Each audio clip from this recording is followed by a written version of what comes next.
Shalom, selamat hari Minggu adik-adik semua. Adik-adik yang diberkati Tuhan, Kakak harap kita tetap semangat dan bersukacita dan semua tetap sehat semua. Walaupun kita tidak boleh keluar dari rumah, tapi kakak hari ini ingin mengajak adik-adik semua untuk ibadah sekolah minggu. Sebelum memulai ibadah pada pagi hari ini, mari kita mengambil saat teduh sejenak. Untuk mengawali ibadah pada pagi hari ini, mari kita nyanyikan lagu Hidup Ceria 184.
Oleh Ibu Monica. Mari kita dengarkan firman Tuhan. Halo, selamat hari Minggu anak-anak. Kita ketemu lagi dalam ibadah virtual karena saat ini kita nggak boleh kemana-mana, harus di rumah. Oke, sekarang kita mau membaca Alkitab, tapi sebelumnya kita berdoa dulu. Ayo, lipat tangan, tutup mata, jangan buka mata ya. Tutup matanya. Sekarang kita berdoa. Tuhan Yesus, terima kasih karena pagi hari ini kami bangun dalam keadaan sehat. Tuhan Yesus, berkati kami yang akan mendengarkan cerita firman Tuhan yang akan disampaikan oleh Ibu Mumi. Jauhkan segala godaan dari kami dan ampuni dosa kami yang telah kami perbuat. Dalam nama Tuhan Yesus kami berdoa. Amin. Baiklah, Ibu bacakan dulu. Hari ini kita akan membaca dari Kisah Para Rasul 28 ayat 17 sampai 29. Nah, Ibu baca ya. Di sini perikopnya pembicaraan dengan orang Yahudi di Roma.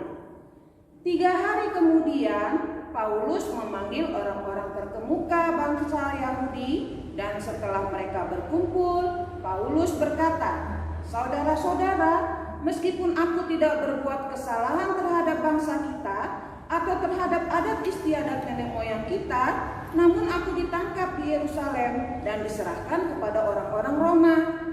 Setelah aku diperiksa, mereka bermaksud melepaskan aku, karena aku tidak terdapat suatu kesalahan pun kepadaku yang setimpal dengan hukuman mati. Akan tetapi orang-orang Yahudi menentangnya, dan karena itu terpaksalah aku naik banding kepada Kaisar, tetapi bukan dengan maksud untuk mengadukan bangsaku. Itulah sebabnya aku meminta supaya aku melihat kamu dan berbicara dengan kamu. Sebab justru karena pengharapan Israel lah aku diikat dengan belenggu ini." Akan tetapi mereka berkata kepadanya, "Kami tidak menerima surat-surat dari Yehuda. Tetapi tentang engkau dan juga tidak seorang pun dari saudara-saudara kita datang memberitakan apa-apa yang jahat mengenai engkau. Tetapi kami ingin mendengar dari engkau bahwa bagaimanapun pikiranmu, sebab tentang Mazhab itu kami tahu bahwa di mana-mana pun ia mendapat perlawanan." Lalu mereka menentukan suatu hari untuk Paulus. Pada hari yang ditentukan itu, datanglah mereka dalam jumlah besar ke tempat tumpangannya. Ia menerangkan dan memberi kesaksian kepada mereka tentang kerajaan Allah. Dan berdasarkan hukum Musa dan kitab para nabi, ia berusaha meyakinkan mereka tentang Yesus. Hal itu berlangsung dari pagi sampai sore. Ada yang dapat diyakinkan oleh perkataannya, ada yang tetap tidak percaya. Maka bubarlah pertemuan itu dan tidak ada kesesuaian di antara mereka. Tetapi Paulus masih mengatakan perkataan yang satu itu. Tepatlah firman yang disampaikan Roh Kudus kepada mereka, nenek moyang kita, dengan perantaraan Nabi Yesaya.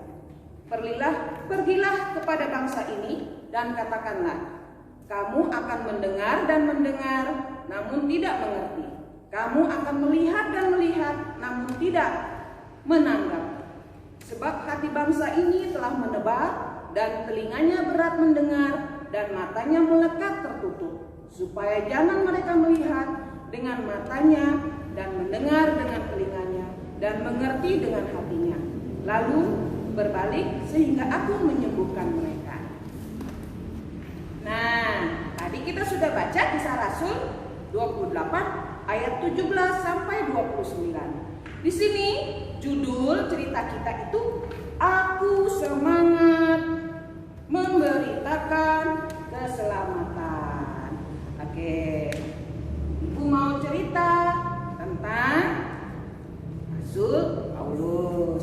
Ada yang tahu nggak siapa itu Rasul Paulus? Ayo, walaupun kita sudah 3 bulan di rumah harus tetap ingat siapa itu Rasul Paulus. Ada yang ingat?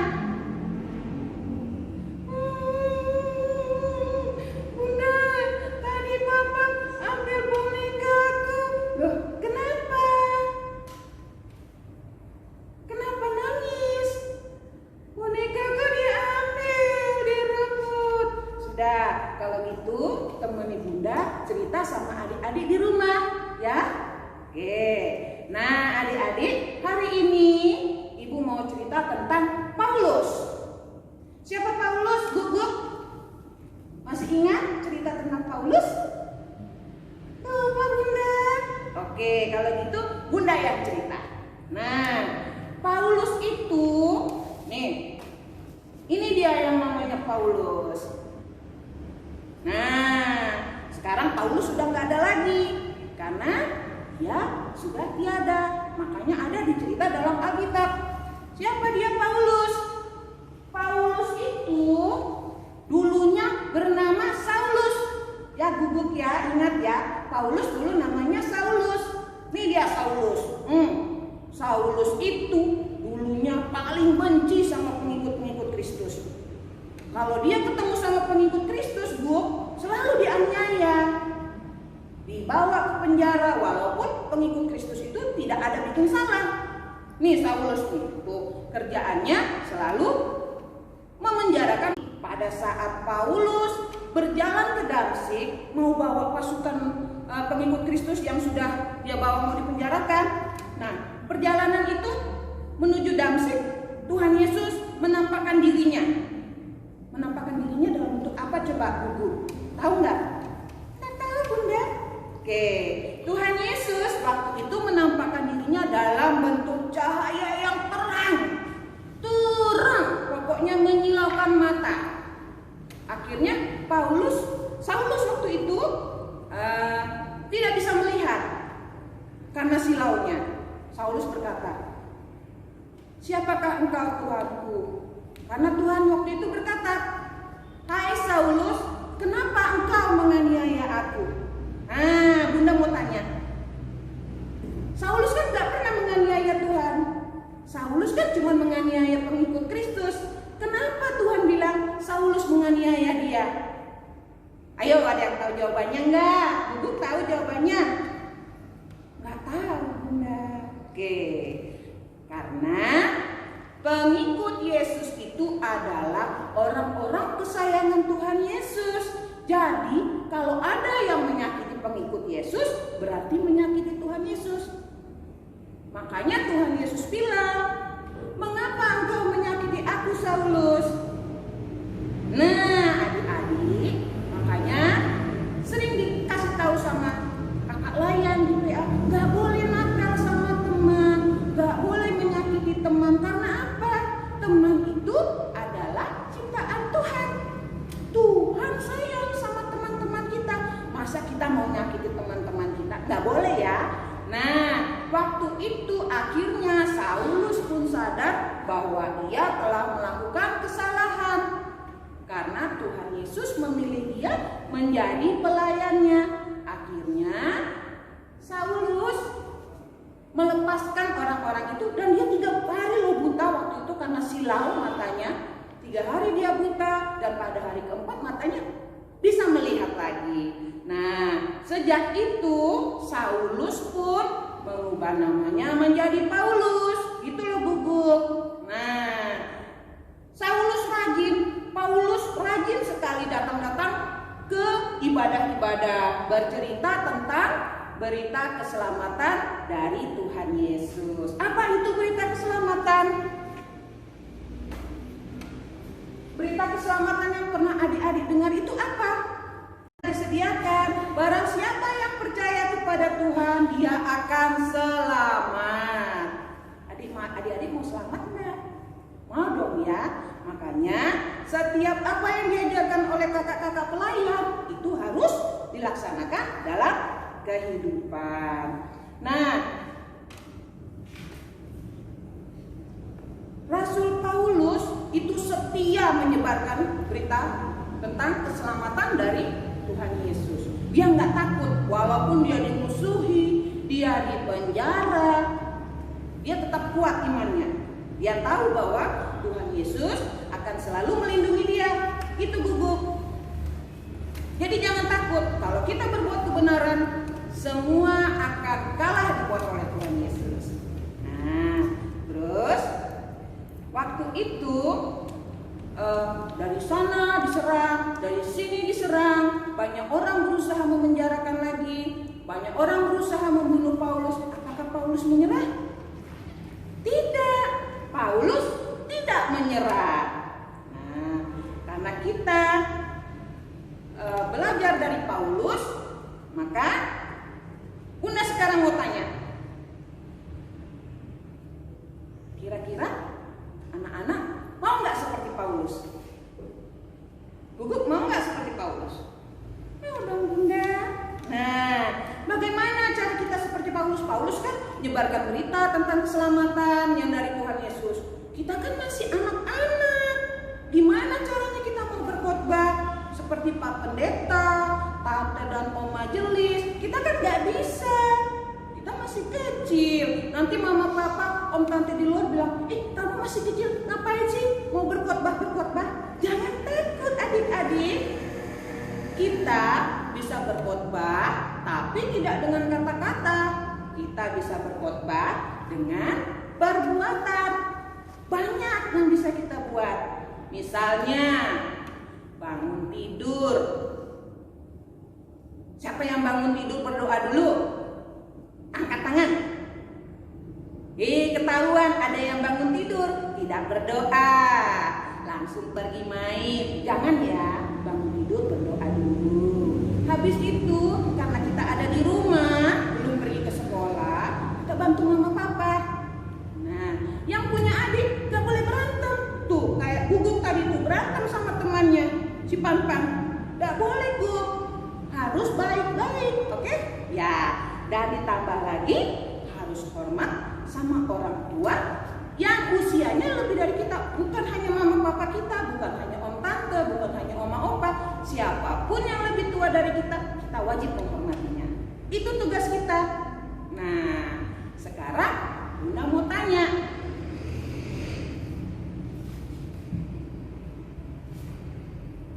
kalau yang seperti ini boleh nggak? Pukul-pukulan, boleh nggak Bu? Nggak boleh Bunda.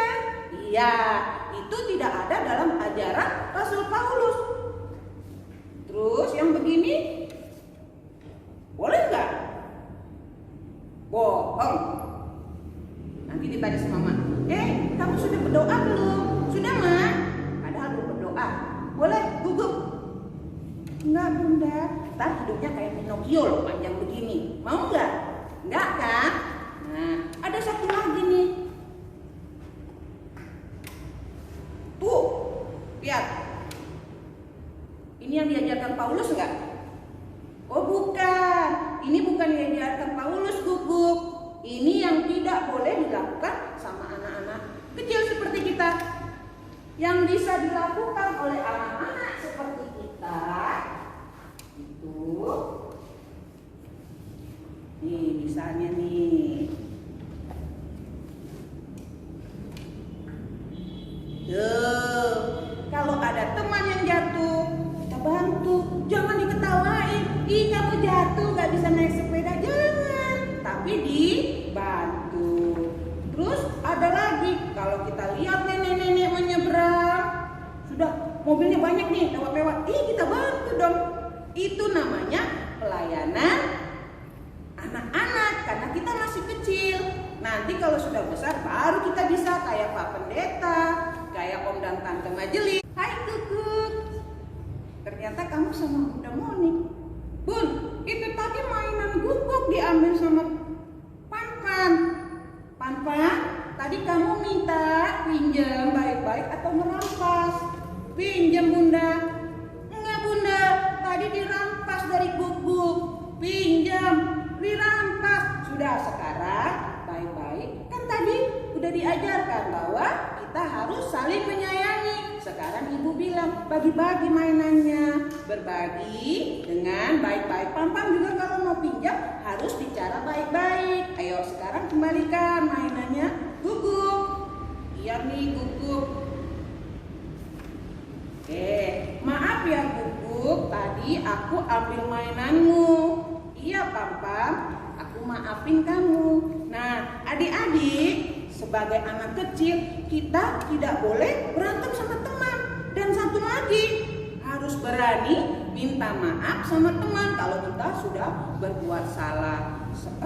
Gak perlu takut, Tuhan Yesus sayang sama orang yang berani minta maaf.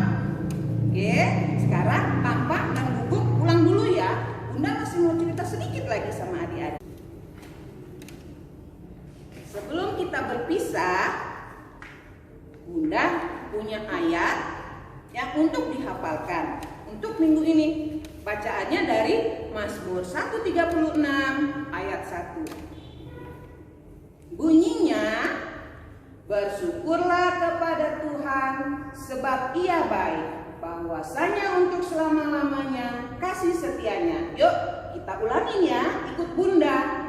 Mazmur 136 ayat 1. Bersyukurlah kepada Tuhan sebab Ia baik, bahwasanya untuk selama-lamanya kasih setianya. Oke, jadi ayat ini harus dihafal supaya minggu depan kakak-kakak layaknya pas nanya kalian bisa jawab.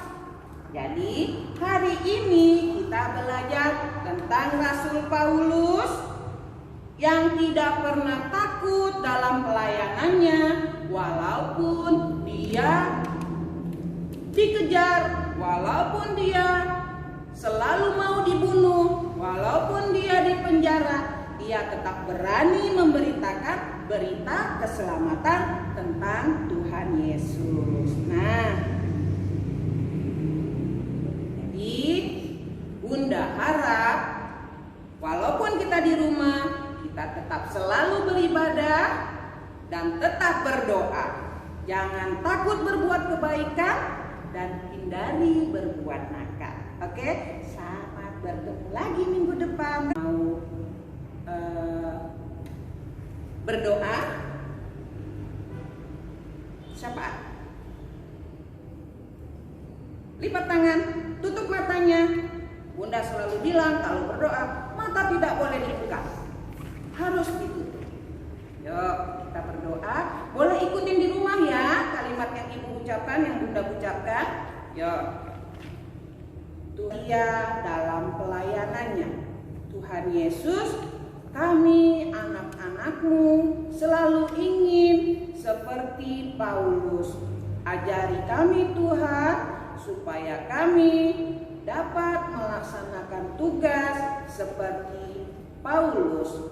Tuhan Yesus, hari ini kami tidak dapat berkumpul bersama teman-teman di ibadah impak, tapi kami dapat berkumpul melalui doa kami. Tuhan Yesus, angkatlah bencana yang terjadi di dunia ini ya Tuhan, karena kami sudah rindu untuk dapat berkumpul bersama teman-teman kami. Tuhan Yesus, ampuni dosa kami kalau kami membuat kenakalan, supaya Tuhan Yesus tetap sayang kepada kami. Dalam nama Tuhan Yesus yang telah mengajar kami berdoa bersama-sama. Bapa kami yang ada di sorga, dikuduskanlah namamu, datanglah kerajaanmu, jadilah kehendakmu di atas bumi seperti di sorga. Berikanlah kami pada hari ini makanan kami yang secukupnya, dan ampuni kami akan kesalahan kami, seperti kami juga telah mengampuni orang yang bersalah kepada kami. Dan jangan bawa kami dalam pencobaan, tapi lepaskanlah kami daripada yang jahat.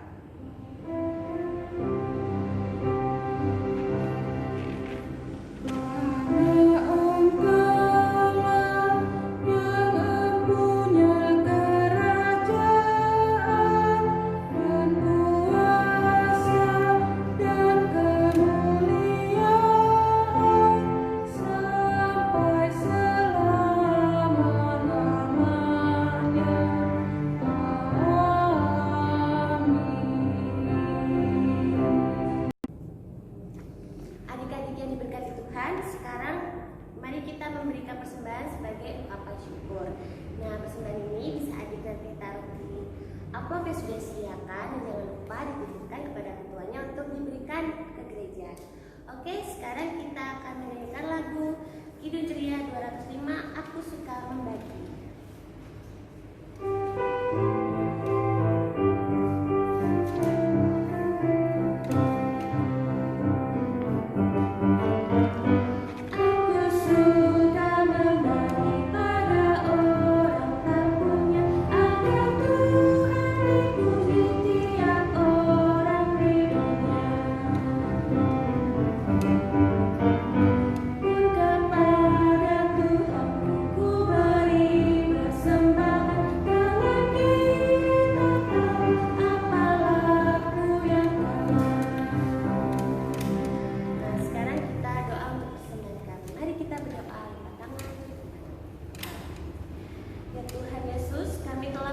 Persembahan atas rasa syukur hati kami.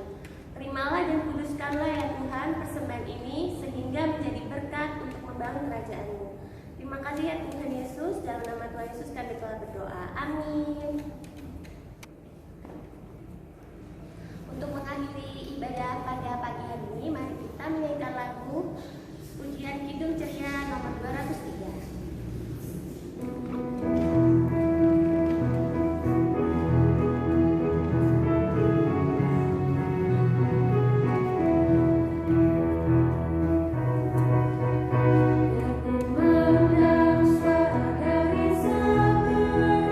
Kirimlah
Tuhan Yesus, terima kasih karena semua ibadah telah selesai dengan baik dan kami anak-anak-Mu sudah mendengarkan firman-Mu. Dan berkatilah kami dalam hari-hari ke depan sehingga kami menjadi anak-anak yang baik seturut dengan firman-Mu.